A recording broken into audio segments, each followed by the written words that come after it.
¿Cuál es la blasfemia contra el Espíritu Santo?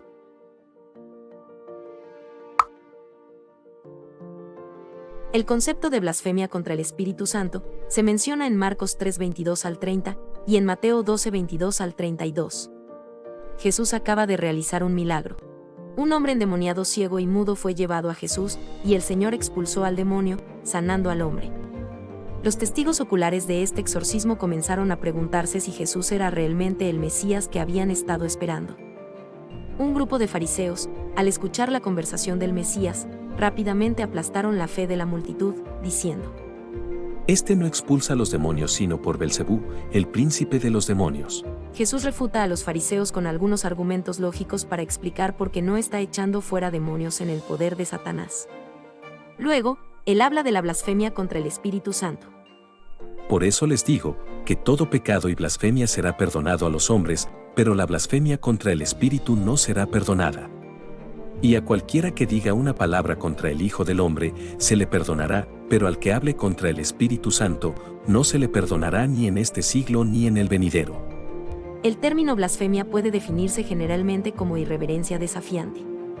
El término se puede aplicar a pecados tales como maldecir a Dios o a decir cosas intencionalmente degradantes relacionadas con Dios. La blasfemia es también atribuir algún mal a Dios, o negarle algún bien que deberíamos atribuirle a Él. Este caso particular de blasfemia, sin embargo, se llama la blasfemia contra el Espíritu Santo en Mateo 12:31.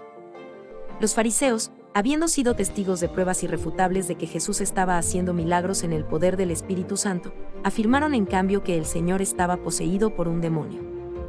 Fíjese que en Marcos 3:30 Jesús es muy específico acerca de lo que los fariseos hicieron para blasfemar contra el Espíritu Santo. Porque decían, tiene un espíritu inmundo. Este tipo particular de blasfemia no se puede duplicar hoy en día. Los fariseos estaban en un momento único de la historia, tenían la ley y los profetas, tenían al Espíritu Santo moviendo sus corazones, tenían al mismísimo Hijo de Dios estando de pie delante de ellos, y veían con sus propios ojos los milagros que Él hacía. Nunca antes en la historia del mundo, y nunca desde entonces, se había concedido tanta luz divina a los hombres. Si alguien debería haber reconocido a Jesús por lo que era, eran los fariseos. Sin embargo, eligieron el desprecio.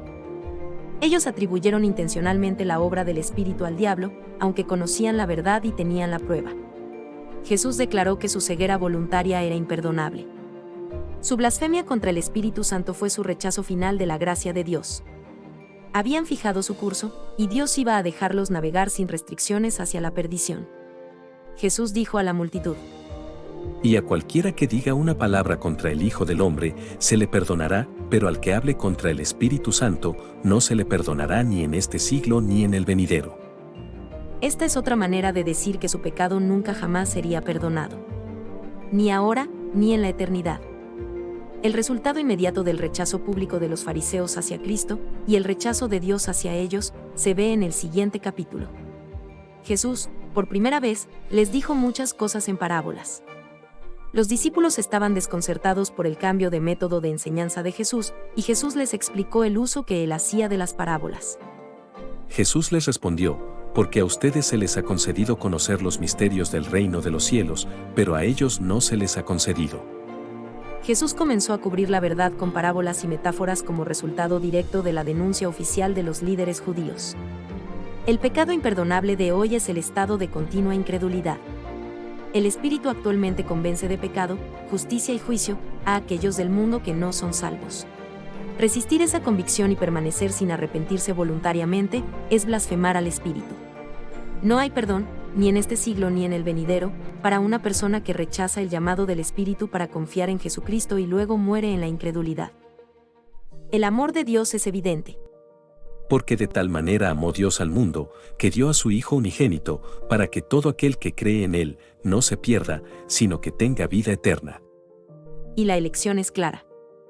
El que cree en el Hijo tiene vida eterna, pero el que no obedece al Hijo no verá la vida, sino que la ira de Dios permanece sobre él.